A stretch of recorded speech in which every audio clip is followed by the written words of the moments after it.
сайхан үзэгчтэй. За тэгэхээр өглөө хөтөлбөр маань үргэлжлэн та бүхэндээ зочны цагаа хүргэж байна. Тэгэхээр өнөөдрийн зочноор боловсролын хүрээлэнгийн захирал Лавсран өргөдөн оролцсон байна. Өглөөний мэнд хүргэе. Өглөөний мэнд. Өглөөг сайхан өгцсөн үү? Сүүлийн үед нэлээд завгүй байгаах. За боловсрол одоо 100 жилийн тохиогоод ер нь бол одоо хүрээлэнгийн яамныхан бүгдээрээ маш их завгүй байгаах. Таны хувьд? Тий, энэ орчин цагийн боловсрол бизнес 100 жилийн тохиож байгаа. Тэгэхээр ер нь одоо 100 жилийн гэдэг бол их том түүх. Тийм тэглэгээ яах вэ? Нөгөө талаас ямар нэг ардсан бол боловсролынхаа хөгжлөөрөө түүхээ бичдэг. Боловсролоороо түүхээ бичдэг ийм онцлогтой. Гэхдээ урд жилүүдийн оюунуудаас бодоход бол тийм өсөр биш мөртлөө маш өөрийн гэсэн зохион байгуулалтаа өөрийн гэсэн бас түүхээ эргэж харсан, алдаа оноогоо дүнсэн, одоо бид цаашдаа яах вэ? 2050 2000 одоо тийм ээ тэрнээс 300 хүртэлх ойн 100 жилийн одоо алцалтаа харах гэж оролдох гэх мэтлэн одоо тийм маш тийм өөр биз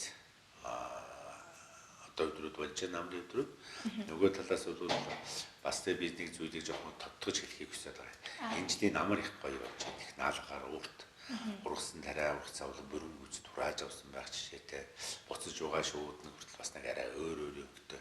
Энэ ямар учиртай бэ гэвэл магадгүй энэ Монгол улсад одоо боловсрал гэдэг 1921 онд Монгол улс маань ямархан төвхтэй байлаа. Хүн ардынх нь бичиг үсэг одоо мэддэг төвшин бол 10 хүрхгүйтэй байсан.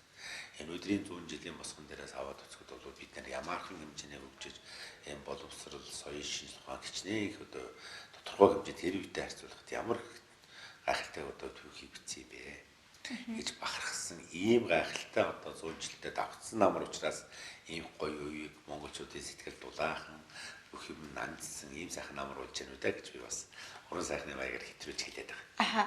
За таны хувьд яг одоо энэ боловсролын салбарт ер нь хэдэн жил ажиллаж байгаа вэ?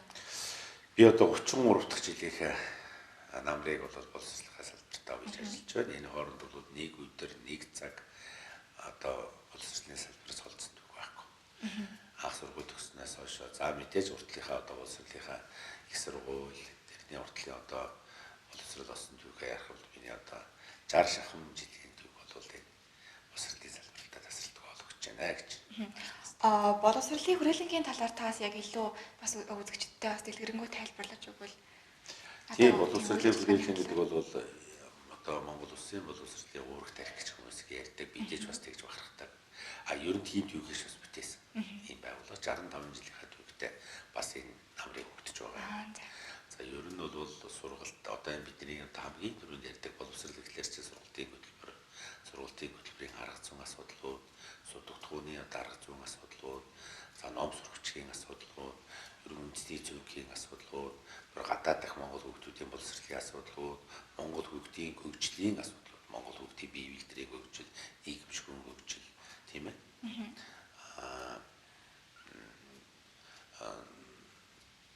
Тэгээд оюун ухааны хөгжлийн асуудлууд, эдгээрийн судалгааны асуудлууд, за тэр нь одоо бас нэг тийм ээ хөгжлийн бэрхшээлтэй хүүхдүүд байж тийм ээ.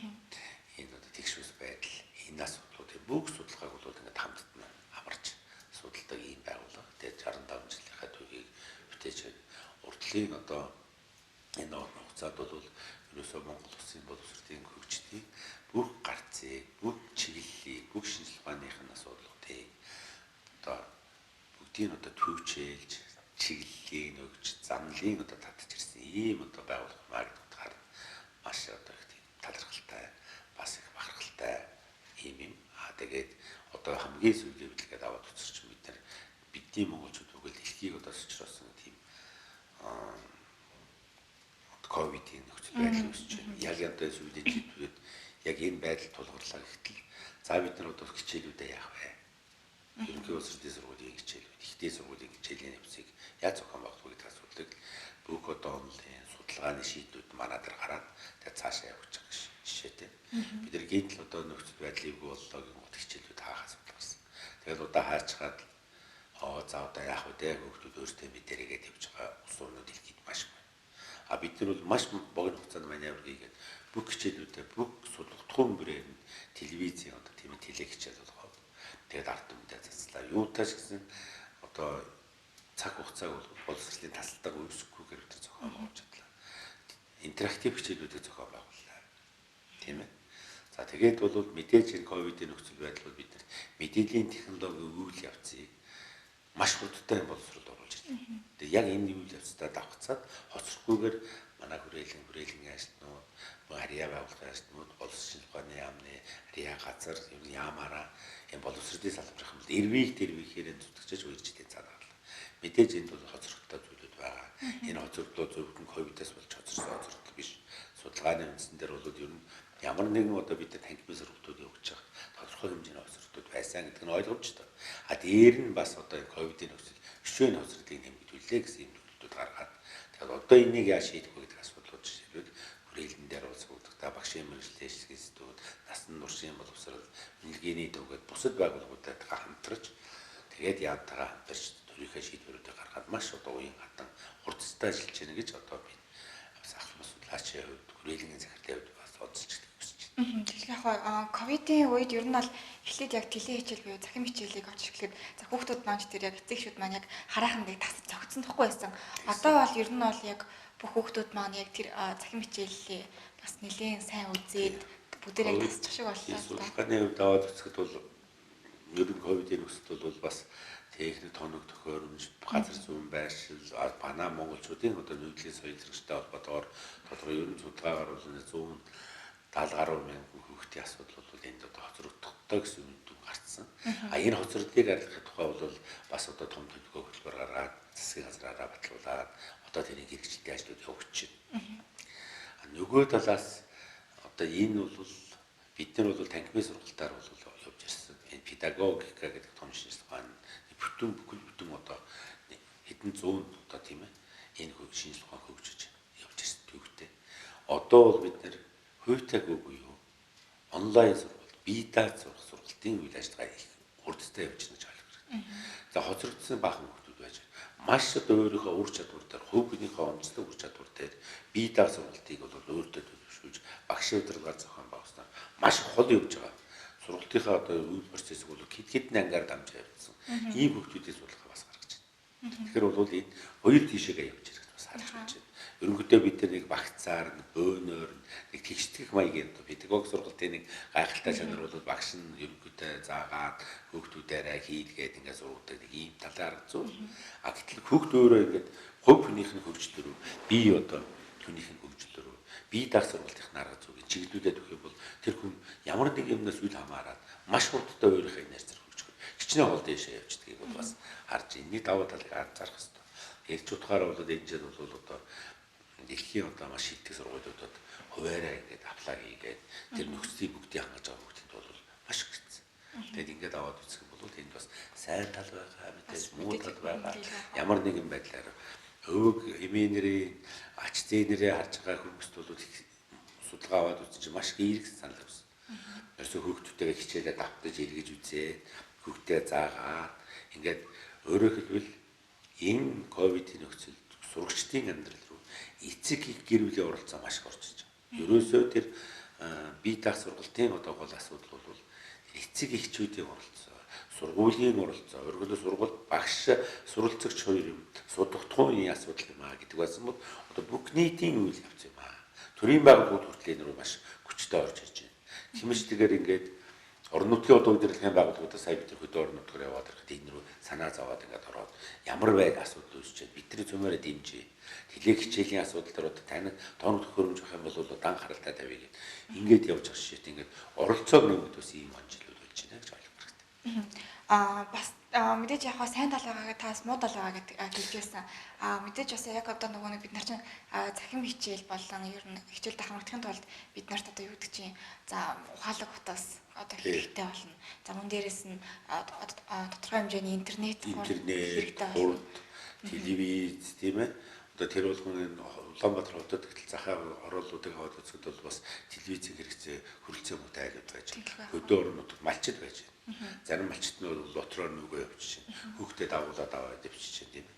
Ийм байдлууд үүсэж байгаа. Мэдээж ингээд би хэллээ шүү дээ. Сая одоо ийм тодорхой хэмжээний хоцрогдол үүссэн байж байгаа. Энийг одоо бид нар яаж нөхөх вэ гэд маш олон талын арга зөвчилж байна. Багш нарынхаа дунд ихтэл одоо бид бүлгийн зургалтууд гэдэг ийм арга зүг гаргаад ирчихсэн хэрэгжүүлж байна. Ерөөсөө Монгол улсын хэмжээнд мэдээллийн технологи ашиглаад физикийн багш нэг бүлэг судалдагууд, математикийн нэг бүлэг. Тэгээд өвөр хангааны багш гэдэг юм уу, дорндын багш гэдэг юм уу, баян хэлгийн багш нийлж чад яг энэ сэдвүүдээр ямар асуудал үүсчихсэн бэ? Яг хүүхд тоцорчсон байж байгаа одоо яах вэ? Тэгээ хоцорчсон хүүхдийг айгуу төрүүлээд явж байгаа хүүхд авчиж нэг анги суулгаж хичээлүүд асуудал үүсв. Тиймэрчлэн алхам бүрт асуудал. Тэнийг яаж шийдэх вэ гэдэг бол одоо бас асуудал болчиход. Ингээд явж байгаа. Нөгөө талаас бол энэ хоцролтыг одоо ажиллах тал дээр бол би түрүү гэсэн засгийн газрын бүхэл бүтэн хөтөлбөр гаргаад ажиллаж байна. 3 жилийн хөтөлбөр. Одоо сая 9 сарын 1-нд жишээл эхэллээ. 9 сарын 1-нд жишээл эхлэхээр бид нар орж ирээд шууд за одоо математик дээр за энэ төр хүүхдүүдэд оллог гэж юу вэ? Оллогийн одоо хэллэгүүд, элементүүд гэж юу вэ? Шууд лонтын гэж цаадаг ус. Энэ ч тэгээгүй. Бүхэл бүтэн 2-7 хоног хугацаанд амтлан тийм ээ тэр хүүхдүүд стресс үүсчихсэн, багш үүсчихсэн. Орж ирэнгүүт хүүхдүүдийг шууд шалгаад ч юм уу ямар нэгэн байдлаар тэр стрессээ би хоцрогдсон байгаа шүү, хичээл үзээгүй шүүгээд явж байгаа. Тэр их эмзэг сэтгэл зүйдэр дахиад бахан хүнд шинж тухайн юм заагаад өгч юм ийм үү. Тэгэхээр энийг ингэхгүй шүү, алгуургүй явна шүү гэдэг арга зүйн хүртэл бид нар одоо зааж өгөөд ингээд явж байгаа ч яа багш нартаа ингээд чиглүүлэг өгөөд явж байгаа ч тийм. Ингээд энэ сургалтын үйл явц бол тасралтгүй Монгол улсын хэмжээнд одоо их сайхан үргэлжлэж байна гэж ойлгох хэрэгтэй. Ер нь бол яг сурагчдад одоо боловсролд хамгийн чухал зүйл нь яг сурах бичиг гэдэг шүү дээ. Тэгэхээр энэ сурах бичиг ер нь бол бас одоо бас үе үе шинжлэгддэг үү? Ер нь бол яг энэ тал дээрээс яг хүрээлэнгийн хувьд хэрхэн ажиллаж байгаа бол ер нь сургалтын хөтөлбөрөд байгаа сурагчид дандаа шинжлэгчээд байгаа. Тийм ч онол арга зүйн үндэстэй. Тэгэхээр бол сүүлийн жилүүд бас сурагчдаар жоохон хилаам янз бүрийн шүүмжлэлтэй юмнууд их гардаг. Энэ дээр бол хоёр зүйлийг онцолж харах хэрэгтэй. Яг үндэсний одоо сургалтын хөтөлбөр түүнийг дагсан сурагчид одоо багш нар бол бие даалтын ажлууд ингээ гаргаад ирдэг болов. Одоо багш нар чинь өөрийнхөө хичээл зааж байгаа судалгын дээр тэр үндээс ялах хэрэгтэй. Тэгэхээр зарим нэгэн одоо шүүмжлэл сүүлийн жилүүд бол дараад байлаа ш тэрийг ингээл тэр бол яг ингээд бид нар судалгаа хийгээд үзэхээр яг манай үндэсний сургалтын хөтөлбөрөөр дагсан сурагчид байдаггүй. Зүгээр багш нар одоо нэмэлтээр хийх, багшийн арга зүй, хүүхдүүд ядарсан хүүхдүүд нэг асуудал үүсгэж чаад тэргээ бол одоо сургалтыг хэрэглэдэг юм болгоод тавьчихсан байцгаасан. Ийм юмнуудаас гардаг. Ер нь томоор нараад үзэх юм бол мэдээж энийг дагаа сурагчгүй маш ахуй хугацаанд бичигдсэн, маш олон удаа асуудлуудыг урталтаа одоо багтаах гэж оролцсон, онл арга зүйн тал дээр ч бяцхан баг зэрэг доолцсон барьсан гэдэг ийм зүйл байх юм үүсэхгүй. Том системд нь аваад үзэх юм бол Монгол Улсын одоо багш судалгын хөгжүүлэгчид манай тэргүүлэх эрдэмтэд мэдээж Монгол Улсын их сургуулийн, боловсролын сургуулийн тухайн судалгын хамгийн одоо тэргүүлэх эрдэмтдтэй бид нар татаж арга зүйгээр энэ чиглэлийн одоо авч өргөж бичдэг онлын. Онлын хувьд үнэхээр гажаад огсон тийм айсуултаа байхгүй. Тэрнийг яг хөгдөд хөргөх арга зүйдээр ямар асуудал байна вэ гэдэг дээр асуудал үүссэн байдаг. Зарим нэгэн зүйлээр хүндрэл үүссэн байх шигэдэг сургалтын хөтөлбөрөд байгаа. Ингээд 18 оны сүүлч 19 оны ихэр бол одоо хүрээлэнгээс томоохон хэмжээний судалгаа хийсэн. Сургалтын хөтөлбөрийн хэрэгжилтүүд нөлөөж хүчин зүйлээ судалгаа гэж. Тэгээд судалгаа хийгээд аваад үзэхдээ ерөн сургалтын хөтөлбөрөөр бас нэг жоохон тийм цоорхот бас нэг хүнд хөнгөний зэрэг нь өөрчлөгдсөн нэг ингээд анги насны түвшинтэй холбогдлол дээр асуудал байна гэдэг нь харсан. Тэгээд 19 онд бол сургалтын хөтөлбөртөө бид нар автад хийсэн. Автад буюу сургалтын хөтөлбөрөө сайжруулсан. Яг одоо бид нэр жүжиж байгаа цөм сургалтын хөтөлбөрөө цөм хөтөлбөр зөвлөлөөр сайжруулсан. Энэ бол бас 100 жил нэг удаа хийгдэж байгаа. Монголчууд бид нар хийж байгаа үйл явц. Анх удаага хөтөлбөртөө апдейт хийгээд тэгээд цаашаа явж байгаа одоо 24-5 он хүртэл явж байгаа. Энэ бол бас их том ажиллаа. Энэ бол ер нь бол одоо сургалтын хөтөлбөрөөр ингээд тодорхой хэмжээний хугацаанд явчаад тэрнийг дахиад одоо онл үзэл баримтлалыг өөрчлөөд шинжил бичсэн түүх байсан болохоос тийм ээ. Ингэж дахиад одоо үзчихсэн хөтөлбөр дээрээ бол тэнцвэр одоо бүх судалгааг хийгээд зарим судалгууд дээр хүн хөнгөний наашин заашин шилжүүлээд зарим агуулгын бол жоохон тийм өөрчлөөд зарим агуулгын танин мэдх үндэстэй холбогдуулж жоохон янзлаад ингэж байсан түүх байна. Тэгэхээр энэ 19 онд одоо сайжруулсан хөтөлбөрийг одоо бүтээсэн. Тэгээд сайжруулсан хөтөлбөрөө бол батлсан. Тэгээд энэ хөтөлбөрөөр бол энэ өдрийн сургалтын одоо үйл ажиллагаа Монгол Улсын хэмжээнд бүх ерөнхий боловсролын сургуулийн боловсролын бүрээд явагдаж байна. Бас нэгэн зүйлийг асуух гэсэн юм л да. Ер нь бол бас багш нарын заах арга барил гэдэг бас ер нь бол маш чухал байдаг. Энэ тал дээр ер нь бол хэрхэн анхаарч ер нь тулж ажилладаг болоо. За зөвхөн наадахын цогтод би нөгөө сайн сурах хүчгээр ярьжсэн зүйлээ нэг жоох орхитуулж Ер нь бол бас саяхан одоо манайх сайд харьяа газрууд харьяа боловсролын манай яамны харьяа газартайгаа ингээд хамтарч гад хийлцсэн үндсэн дээр ерөөсөө сурах хүчтэй бол энэ хөндөнгөөс гинэлт хийлгэж үзье гэсэн юм асуудал санал дэвшүүлээд тэгээд бол одоо профессор Төмөр Учир тэргүүтээ одоо манай эдэмтдийн баг манай сурах хүчгүй дөрөв гэдэг хөндөнгөөс үнэлгээ хийсэн. Тэгээд үнэлгээ хийгээд сургууль манай боловсролын хүрээлэн сургагчдын сектор бол тэнд бас хамтран ажиллагч маягаар оролцсон. Хөндлөг одоо шийдвэр төлөвлөхгүй ингээд хамтрах маягаар оролцсон. Энэ үр дүнгуудтэй бол одоо бид нар удахгүй ингээд танилцж яаж хөрч энэ дараагийн одоо сургагчдтай зөв хэмжээ гаргах анхаарах. Ер нь одоо энэ өдрийн сургагчдын одоо хүртэл тийм ээ хүртлийн одоо явуулсан сургагчдын түүх энэ өдрийг хэрэгжиж чадсан сургагчдын түүх дээр ингэж их чухал анализ хийсэн ийм одоо үйл ажиллагаа болгоход одоо үндсэндээ бид үр дүнгээ хүлээж авах гэж байж байна. Тэгэхээр эндээс хоёр зүйлийг олж харах хэрэгтэй. Нэгдүгээр бол монголчууд бол өөрсдийнхөө үндэсний одоо эрдэмтэн судлаачдын үндэсний хөтөлбөртэй тохируулсан сургагчдтай бол үнэлгээ хийж чаддсан юм аа гэж. Үнэлгээгээ өөрсдөө хийгээд ингээд яваад байдаг. Хоёрдугаарт энэ үнэлгээний үр дүнгээ ашиглаж дараачийн сургагчдууд бол одоо бас анхаарал ачааллуудаа хандуулах ийм боломж өрдөж байна гэдг нь бол бас боловсролын түүхэнд бол ач холбогдолтой юм а гэж харж байгаа. За багшийн арга зүй дээр гэж хэллээ. Багшийн арга зүй бол одоо үнэхээр уламжлалт асуудал. Бид нар бол ангиар явж байгаа үед бол одоо багш ер нь бол багш голлох арга зүй, багш голсон сургалт гэдэг бол ер нь голж байгаа юм байна. Дийлхэн байгаа юм байна гэдэг нь судалгаа дээр гарчаад байгаа. Тэгээ бид нар бол одоо анги танхимын сургалтын үед бол одоо айл болох асуудал шийдвэрлэх сургалт хүүхдүүдээр одоо асуудыг бүтээлгээ сургалт гэх ингээд бид зүтгээд байдаг. Гэтэл бол багшууд яалтчгүй одоо өөрөө ингээл голлол асуудыг зааж өгөөд хүүхдүүдэд чиглүүлээд ингээ яваад тийм сургалт. Одоо бол асуудал бас дахиад өөрчлөгдөж байна. Танхимын бус сургалт гэдэг ийм хоссон хэлбэр яваад эхэлчихлээ. Тэгэхээр танхимын сургалтын нэг арга зүй. Танхимын бус сургалтыг зохион байгуулах арга зүй багш нар үнэхээр дутагдж байна.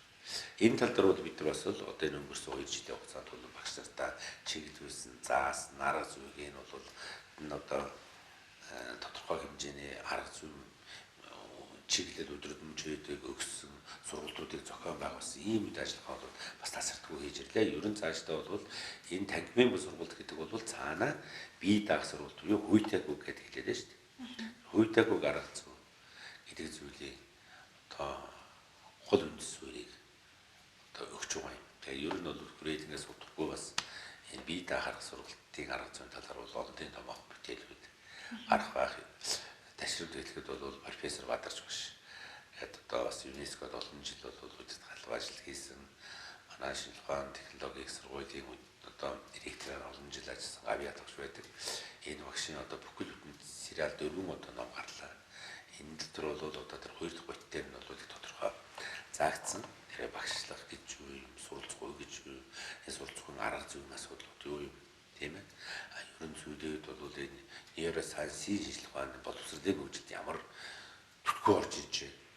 Ерөөсөө бид нар бол тарих судлал гэдэг энэ зүйлтэйгээ энэ боловсролыг олгох гэж байгаа энэ зүйлийг бол холбож яаж урагшаа явах юм аа. Дэлхийн чиг хандлага юм байна гэсэн ийм чухал бүтээл гарсан. Тэгээд энэ бүтээлүүдтэй бас хүрээлэн бол хамгийн түрүүч одоо бас танилцж олон нийтэд хүрэх тал дээр ажил хийгээд ингээ явж байна. Энэ дээр бол бас ихтэй сургуулийн багш нар төдийгүй ерөнхий улсрын сургуулийн багчдын ерөнхий арга зүй бас сайхан бүтээл болсон гэдгийг бас тооцож байна. Дашрамд бас хүрээлэн дээр өөрийн гэсэн ерөнхий улсрын сургуулийн өмнөх боловсрол дээд улсрын хүрээд ерөн энэ хуйтайг арга зүй талаар бол бас бичсэн борчуур гарсан байгаа. Бас нэг авторын бий байж байгаа. Гэх мэт ингээд бидний хийж байгаа энэ Бадарч багш наран туйгаад бидний хамтарсан. Ер нь энэ арга зүйн талаар бол тодорхой хэмжээний бүтээлүүд гарна. Багш хүн гэдэг багш боловч багшийн гайхалтай чанар бол өөрийгөө өөрчилж, өөрийгөө эвдэж байж амьдрах. Ийм арга зүйг бол хичээл, сэтгэл зүй, психолог, сургуулийн арга зүйгээр өгчихсөн байдаг. Энэ утгаараа бол энэ нөхцөл байдал багш маш өргөн атан өөрчлөгдөж, өөрийгөө өөрчилж, тэр хүүхдүүдэд тэр хүний оюун ухааныг бол одоо эрдэм мэдгээр дүүрэх тэр үстэй бол хамжид болох ийм боломжууд нь багшд нээлттэй байдаг юм аа гэдгийг бас онцолж хэлэх гэсэн.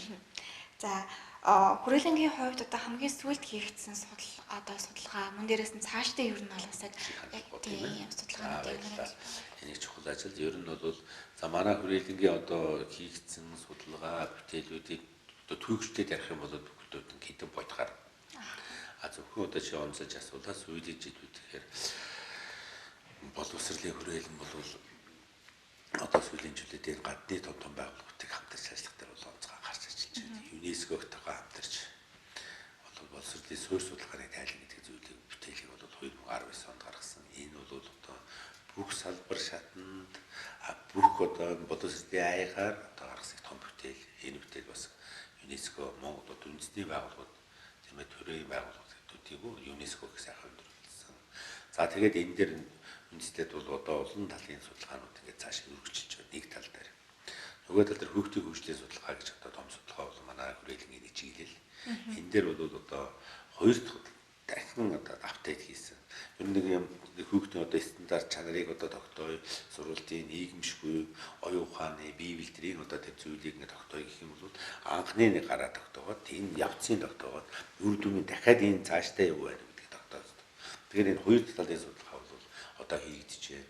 Сая Эрдэнэтэд хийгээд бараа эдийн судалгаагаа аваад ирлээ. Одоо энэ өдрүүдэд одоо энэ өдрөөс эхлээд завхаа явагд ажиллаж байна. За энэ дээр бол дашимд хэлэхэд ямар нэгэн байдлаар бас санхүүгийн асуудал гардаг. Энийг бол боловсролын ухааны сайд инкам олон сайдад одоо тавьчихсан дагуу энэ асуудлыг шийдэж өгсөн. Ингээд тодорхой хэмжээний одоо судалгаа хийх юм эдийн засгийн боломж үүснэ яг бол энэ том судалгаа цааш өргөжлөж байна. За үндэсний цөөнхийн асуудал байж байгаа. Одоо Баян Улгийн аймаг одоо манда тийм ээ Казах хүүхдүүд маань, Туваа хүүхдүүд маань, Цаадан хүүхдүүд маань мөн одоо гадаад сууж байгаа монгол хүүхдүүдийг боловсруулах асуудал. Энэ дээр бол тодорхой хэмжээний судалгаанууд хийгдэж байгаагаас гадна сүүлийн үед бол одоо тэр Туваа хүүхдүүдийн, Казах хүүхдүүдийн бүх судалгын гэрээ өөрийнхөө ширээний суралцагчийн одоо тод бичгийг гаргалаа. Тухайн судалгааны үзэсгэлэнүүд энэ яг юу гэсэн бэ? Тэгээд тод бичгийг гаргаж бид нар сая одоо Баруун аймагуудад боловсролын сайд ажиллалаа. Энэ сайд ажиллагаанд бол одоо боловсролын яам, харьяа газар боловсролын сургуулийн өмдгөл ерөнхий боловсролын газар багаараа тэгээд багшийн мэргэжлийн эсвэлтүүд, үнэлгээний төв, боловсролын хүрээлэнгийн эрдэмтэн судлаач нэлээд том хүний баг очиж одоо Баян Улгийн аймгийн багш сургууль хөгжүүлэгчд бол арга зүйн том ахын хэмжээний одоо 3 өдрийн том сургалтыг зохион байгуулад ирлээ. Хэвшлэн тэгэхээр бол одоо тэр багш нар маань маш их мэдээлэлээр, маш их арга зүйн одоо чиглүүлгээр утгаж байгаа нь мэдчихсэн. Тэгээ бид нар бол бүгдний явуулж байсан. Гэтэ одоо нөхцөл байдал жах өөрчлөгдөж байна. Тэгээд ч одоо энийг бол хэрэгцээг бүрэн хангахгүй ч гэсэн бид нар тодорхой хэмжээний сургалтуудыг хийлээ. Мөн одоо доктортой хөгжлийн боловсролын хоёр гэж том төс хүрээлэн дээр бас хэрэгжижээдэг. Энэ хэрэгжилтийнхаа хүрээнд ер нь одоо доктортой хөгжлийн боловсрол гэж юу юм. Энийг Монгол нутагт яаж нуршуулах ёстой юм. Энэ систем яаж бүрдүүлэх ёстой юм гэдэг дээр бол энэ төс нэлээд их амжилт олж сайн хэрэгжиж байгаа. Тэгээд орон нутгийн 30 сургууль дээр жишг сургуулиуд нь хэрэгжүүлж байдаг. Энэ хүрээнд бол Ховд аймагт бол ажиллалаа. Ховд аймагт бол ажиллахад тэгээд 1-2 дугаар сургууль, буянтын сургууль, мөнгө хайрхны сургууль гэдэг бас гизгаар тэр сумын одоо уулан дотор оршдог ийм сургууль байж бяцхан мөртлөө бас чиг өөрийн гэсэн тэр ураангаажуудын соёл түүхийг яаж авч өгдөг вэ гэдэг асуудыг ч доктортой хөгжлийн боловсролоор та яаж уях уу тэгээ яаж авч өгдөг үү гэдэг асуудыг шийдэж өгч жишээтэй. Тэгээд энд мониторингийн баг ажиллахад одоо би ингээд бас тэр ажиллаар яваад ирэхэд бол бас сэтгэл хангалуун юм байлаа. Ер нь цаашдаа бол энийг бол систем бүрдүүлэхэд бол хүн бүрийн хүчин зүйл хэрэгтэй байна. Тэгээ бидний боловсрол гэж яриад байгаа зүйлийг чинь хамгийн дахиад нэг том суурь нь бол энэ доктортой хөгжлийн боловсрол гэдэг асуудалтай та бол үйж өг. Тэгээд яг энэ үед бол хүрээлэн доктортой хөгжлийн боловсролыг суралцахын тэтгэр ажил гаргаж өгсөн. Цаана 2018 онд гарсан. Энэ нөмөө бид дахиад детальны гаргаад бүр одоо баг дунд бүрэн дунд гэж гаргаад тэгээд энийг яаж хэрэглэх вэ гэсэн төвчч номтой юм багцуулсан. Энэ багцынхаа хүрээнд бол бас сайхан бүтээл гаргалаа. Хэмжлэн одоо ярих юм бол маш их байна. Тэгэхээр бол одоо шилбэл манай нөгөө хөгжлийн бэрхшээлтэй хүүхдүүд байж байгаа юм тийм ээ. Энэ хүүхдүүд чинь бол хөгжим бол бид нар нөгөө нэг ингээд тусад нь ялгаж ирчихэд ингээд нэг англиар нэг англи сургууль суулгаад за ингээд тгий шүү гэдэг байсан те. Одоо бол ер нь орчин үеийн боловсролын онлооч тэр орчин үеийн хөгжлийн чиг хандлагч тэр нийт дүнд тэр хүүхдүүдийг авч явах гэж. Энэ үед тэр хүүхдтэй яаж ажил гарга зүй зохион байгуулах вэ гэдэг асуудал бол манай энэ цэгтэрийнхний ажил болж энэ хүрээнд арга зүй маш гоё бүтээд байдаг гаргалаа. Хэмжиж ингээд яриад байх юм бол тоо их байна. За тэгээд ингэсгээд төр зур зогсоё дараа бас одоо цаашаа яриад байвал том тайлан болчих байна. Тэгээд яг хоёулынхаа нэвтрүүлгийн хугацаас энэ хүрээд дуусаж байна. Тэгээд тантай ярилцахад маш сайхан байлаа. Тэгээд манай өглөө хөтөлбөрт ирээд зочин цагт оролцоод бас үзэгчид маань ч гэсэн маш их хэрэгтэй мэдээллийг бас танаас олж авч сонссон байхаа гэж бодож байна.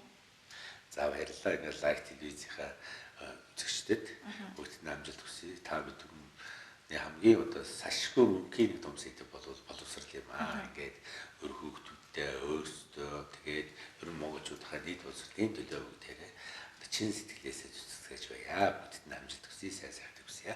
Таны ажилд ч гэсэн амжилт хүсье. За баярлалаа. Өдөрчтэй өглөө хөтөлбөрийн зочны цагийн хүрээд өндөрлөж байна. Үзэгч та бүхэн маань өдрийг аюутгахтаа сайхан өнгөрүүлээрэй. Мөн лайк хийж дэлгэцтэй хамтаагаарай.